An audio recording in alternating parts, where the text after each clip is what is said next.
저는 민주당의 지금 검은 먹구름의 1차적인 원인은 이재명 대표의 사법적 의혹이다. 그러면 이걸 철저히 분리를 해야 되는데 네. 당대표를 직을 유지하면서 하기는 쉽지 않다. 그리고 이재명 대표도 그 사법적 의혹에 정면으로 집중해서 대응을 해야 되지 않겠습니까? 그래서 무고함을 밝혀야 되고요. 그렇죠. 무고함을 밝히게 되면 정말 날개를 다는 격이 되겠죠. 네. 이제 그걸 저도 바라고요. 그러려면 이재명 대표가 잠시 뒤로 좀 물러서는 것이 당을 위해서나 이재명 대표를 위해서나 표적을 피할 수 있으니까 좀 저는 그게 바람직하다고 생각을 하는 건데 그게 이재명 대표를 위해서도 제 따위는 굉장히 지혜로운 생각이라고 안을 제시한 건데 저를 뭐 칠적에 뭐 이렇게 막 집어넣고 하는 걸 보면 뭐 많은 그 잘못된 생각들이 오해가 있는 것 같아요. 김태현의 정치쇼.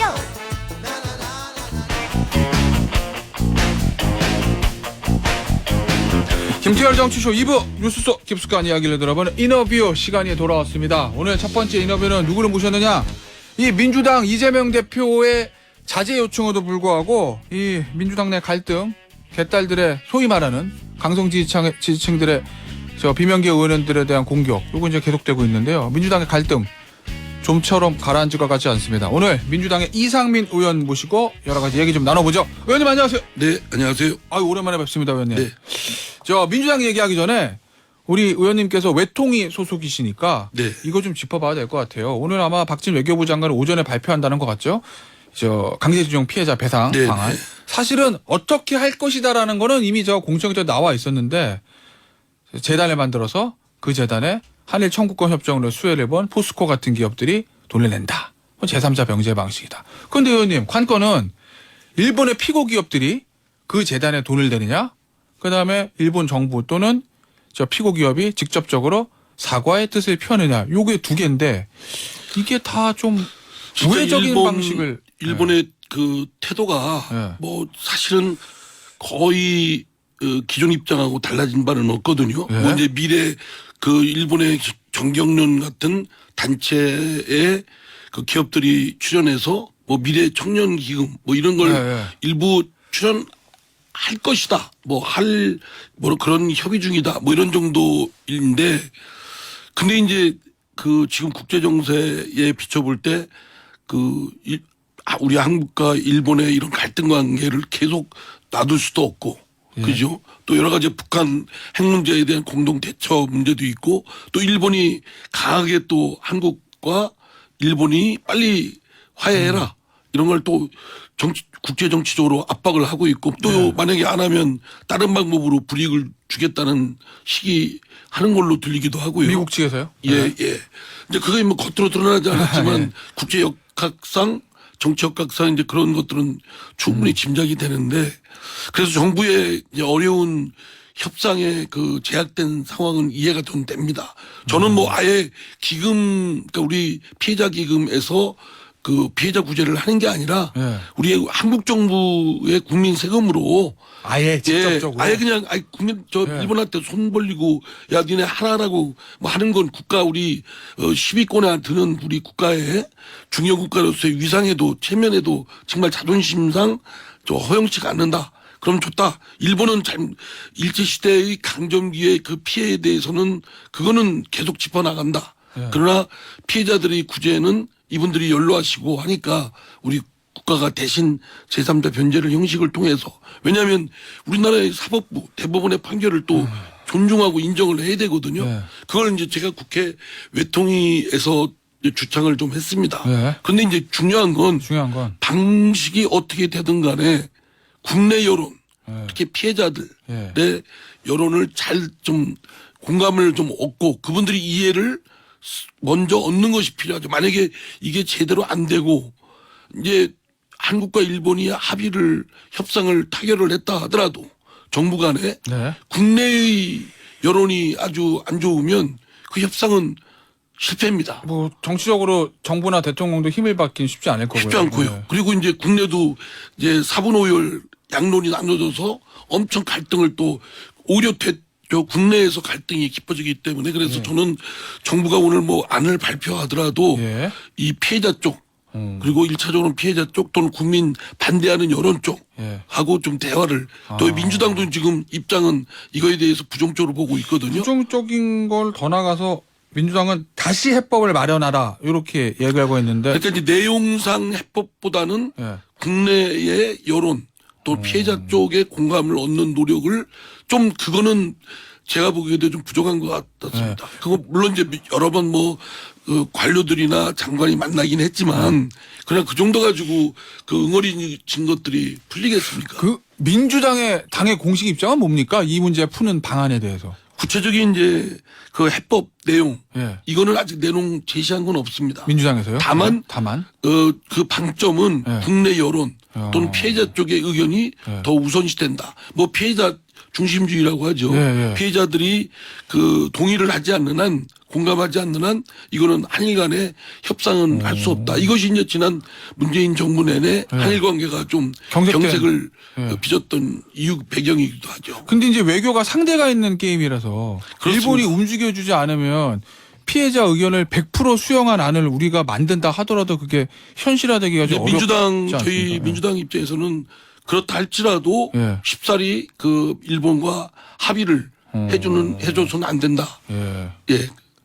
알겠습니다. 좀 이런 깊은 골이 있기 때문에 그리고 이제 지난번 이제 윤석열 대통령 3.1절 예, 기념사 예. 할 예, 때 예. 그것도 좀 제가 좀 과한 거다고 생각됩니다. 왜냐하면 3.1절에 그 104년 전에 우리 조상들이 그 독립선언을 이렇게 부르짖고 할 때는 그리고 목숨 걸고 한 거 아닙니까? 그런 날에 사실은 너무 일본 쪽과의 합의 또는 협력 뭐 이런 쪽만 방점을 찍으니까 그거에 대한 또 반작용도 좀 있는 것 같습니다. 알겠습니다.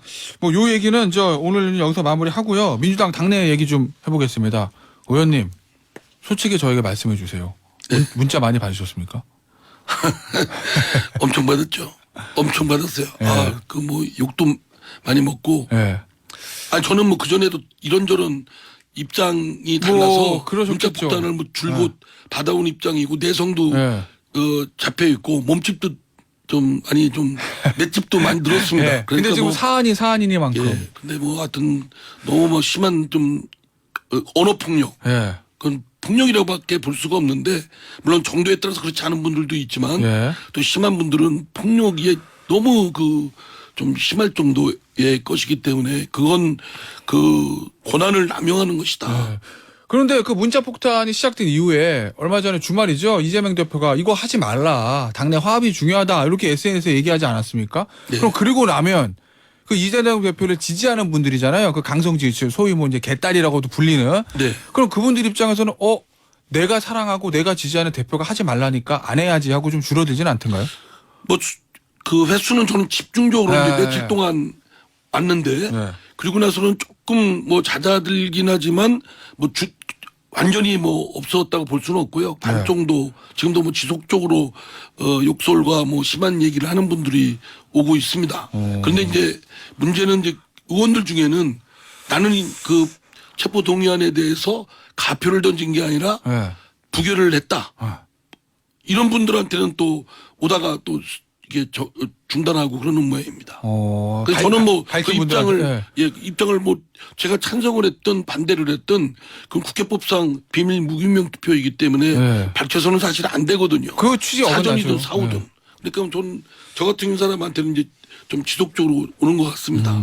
근데 저는 이번에 이제 소위 문자 폭탄 사태를 보면서 제일 좀 개인적으로 놀랐던 게 문재인 대통령까지 뭐 수박 첩자 7적 뭐 이런 포스터 만들어서 거기에 소위 문재인 대통령까지 이제 네. 끌어들였다. 뭐 저도 이렇게 뜻밖입니다. 됐는데. 왜 문재인 네. 대통령은 퇴임해서 지금 뭐 조용히 계시고 정치적 입장에 대해서는 뭐 내놓은 것이 없는데 그거에 대해서 뭐 실적 도란 우리 당이 배출한 전직 대통령 아니겠습니까? 예. 그런 분한테 사실은 정치적 입장을 밝혔어도 예의가 있고 전직 대통령에 대한 예우가 있는데 마치 실적 이렇게 포함된 거에 대해서는 저는 그건 아주 과한 것이다.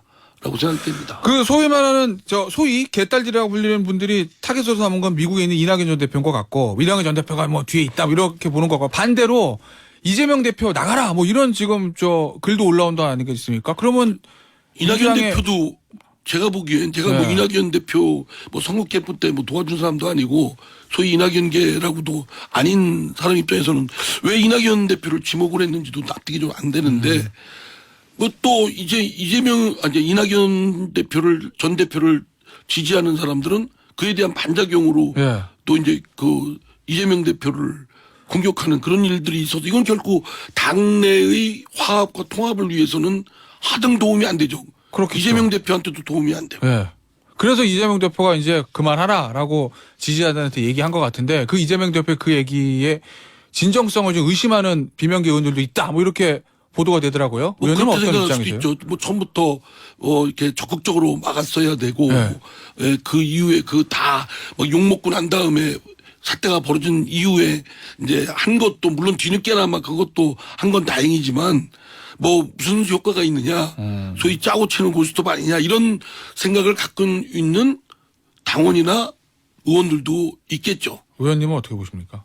저는 뭐 그런가 보다 저런가 보다 생각합니다. 뭐 그거 생각해봤자 그 마음속에 들어가 볼 수는 없는 것이고 그렇긴 하죠. 다만 이런 행태는 국민들이 보실 때 매우 아주 일그러지고 불성사나운 네. 모습에 같은 당에서 서로 간에 논쟁은 할 수는 있지만 네. 그렇다고 막 아주 그게 맞춰서 어떤 폭력에 가까운 그런 이렇게 문자를 보낸다든가 네. 욕설을 한다든가 이런 건 하면 안 되지요. 근데 의원님 좀 내년 총선까지 1년 남았잖아요. 예.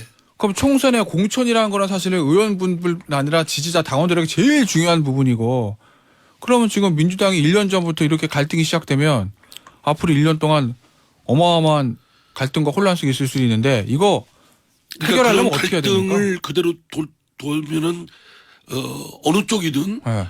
그 큰 상처를 입게 되고 당도 입게 되고 예. 결국 국민들의 심판들로부터 저 당은 내부적으로 저런 아주 심한 얘기까지 하는 있는 아주 글러먹은 당이다 정치 세력이다 좋은 선택을 받겠습니까? 네. 그러면 뭐 국민들부터 호된 비판을 받게 되고 이거는 결국은 뭐 이재명 대표한테도 다 마이너스고 또 반대쪽에 있는 분들한테도 마이너스고 결국 다 송두리째 민주당에 마이너스죠. 그러니까 좀 지혜로울 필요가 있습니다. 국민이 바라보고 있다는 사실을. 그러면 이제 그 지혜로워야 되면 해결책이 뭐냐는 거죠. 일단 그런 의원님 지난번에 말씀하신 예를 들면 뭐 기소가 되거나 그러면 이재명 대표가 대표직 물러나는 거 이런 거 왜 지금의 이제 방법인가요? 사태는 민주당이 지금 겪고 있는 이 검은 먹구름은 1차적으로는 이재명 대표의 사법적 의혹에 따른 그 리스크 부담을 당이 송두리째 떠안고 있지 않습니까? 네. 앞으로 이 정도는 더 심해질 거라라고 걱정을 하는 목소리가 당내에 있고요. 물론 네.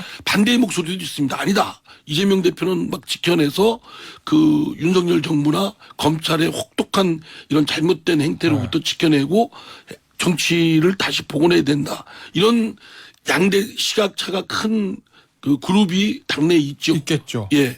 그러나 이제 저의 생각을 네. 물으신다면 의원님의 저는 당의 민주당의 지금 검은 먹구름의 1차적인 원인은 이재명 대표의 사법적 의혹이다. 그러면 이걸 철저히 분리를 해야 되는데 네. 당 대표를 직을 유지하면서 하기는 쉽지 않다. 그리고 이재명 대표도 당 그 사법적 의혹에 정면으로 집중해서 대응을 해야 되지 않겠습니까? 네. 그래서 무고함을 밝혀야 되고요. 그렇죠. 무고함을 밝히게 되면 정말 날개를 다는 격이 되겠죠. 네. 이제 그걸 저도 바라고요.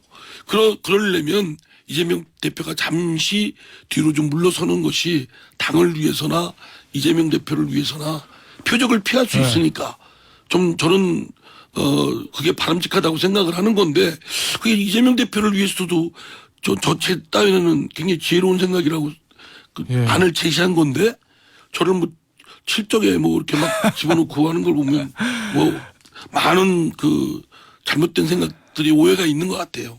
이재명 대표 입장에서는 본인이 여기서 당대표에 물러나면 본인을 둘러싸고 있는 보호막이 없어지니까 사법 리스크에 대응하기 더 쉽지 않 이렇게 생각하는 거 아닐까요? 이재명 대표를 보호하는 건 네. 민주당 또 민주당의 자기를 지지하는 국회의원이나 당원이 아니고요. 네. 민심입니다. 민심이요. 네. 그리고 이 사법적 의혹이기 때문에 이를 무고함을 밝히려면 네. 증거와 법리로서 대응을 해야죠. 정치적으로 생각하면 안 정치적 된다. 구호로 백날해봤자 무슨 이 있습니까? 검찰은 법리와 증거 가지고 공격을 하는데 네. 그거에 방어를 하려면 증거 네. 그리고 법리 이거에 대해 집중해서 저 방패를 확실하게 세워야죠.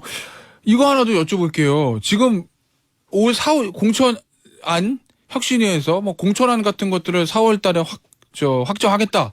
뭐 이런 보도가 있던데 그 내용을 대충 보면은 권리당원 의 어떤 의견을 묻는 절차들 이런 것들이 많이 들어가는 것 같거든요. 그런데 그거를 하면 당내에 이제 네. 시각이 다른 분들이 있어요. 권리당원의 그 입김을 뜻을 많이 반영해야 된다 하지만 뭐 당의 주인은 당원이다 뭐 이런 얘기가 그런데 이거는 공직선거잖아요. 국민들이 선택하잖아요. 네. 당원이 아닌 분들도 더 많은 분들이 당원보다는 더 많은 일반 국민들이 선택을 하기 때문에 네. 민심에 가까워야죠. 그래야 당선이 많겠지 않겠습니까? 네. 그럼 우리 당내의 당원들 특히 강성당원들이 입김이 많이 작용하면 네. 사실은 국민들로부터 선택받지 못할 가능성도 높고 그렇게 되면 무슨 소용이 있겠습니까? 예. 그러면 안 되죠. 그런데 그거를 말씀하신 그런 부분들을 소위 말하는 이 의견을 낸 혁신위원들이 알고 있을 텐데 그럼에도 불구하고 자기들- 당의 주인은 당원이야 그러면 이거를 하려는 이유는 뭐라고 보세요? 우리 당들이요. 예. 당원이라고 당원들만의 당비만으로 운영한 데가 아닙니다. 예. 국민들 세금 막대한 세금이 투여되는 곳이기 때문에 일반 국민의 뜻도 중요하고 또 정작 중요한 건지 공직선거인데 국민의 민심이 중요하지 당원들의 뜻도 중요하지만 예.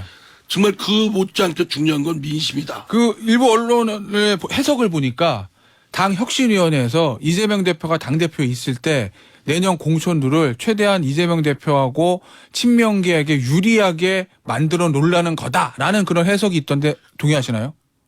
그거에 어느 정도 저는 동의합니다. 오. 그렇기 때문에 소위 이재명 대표에 지지하는 그 그룹의 입김이 많이 쏠린다고 한다면 예. 반대쪽 아닌 쪽의 사람들은 그럼 가만히 있겠습니까? 반발하죠. 예. 그러면 뭐 당이 걷잡을 수 없는 아마 그 이제 분란에 쌓이게 될 겁니다. 그 목전에 선거 앞두고 내부에선 싸우고 예. 그러면 그리고 뭐 국민들 민심은 안 좋고 그러면 민주당은 뭐 더 어려운 길에 빠지는 거 아니겠습니까? 그럼 지금 이 상황에서 공천룰 같은 것을 손대는 거는 바람직하지 않다. 그거는요 예. 이재명 대표한테도 이재명 지지하는 분들도 이재명 대표를 돕는 게 아닙니다. 예. 정말 지혜로울 필요가 있어요. 이재명 대표를 도우려면 정말 그런 식으로 도와서 우리끼리 해가지고 우리끼리 사람들만 총선 나가고 하자. 그러면 고립됩니다. 네. 알겠습니다. 자, 오늘 저 시간 관계상 여기서 좀 마무리해야 될 것 같고요. 지금까지 이 민주당 이상민 의원 모시고 한일 강제징용 배상 해법 그리고 민주당의 내부적인 문제까지 짚어봤습니다. 의원님 오늘 나와주셔서 감사합니다. 네, 감사합니다.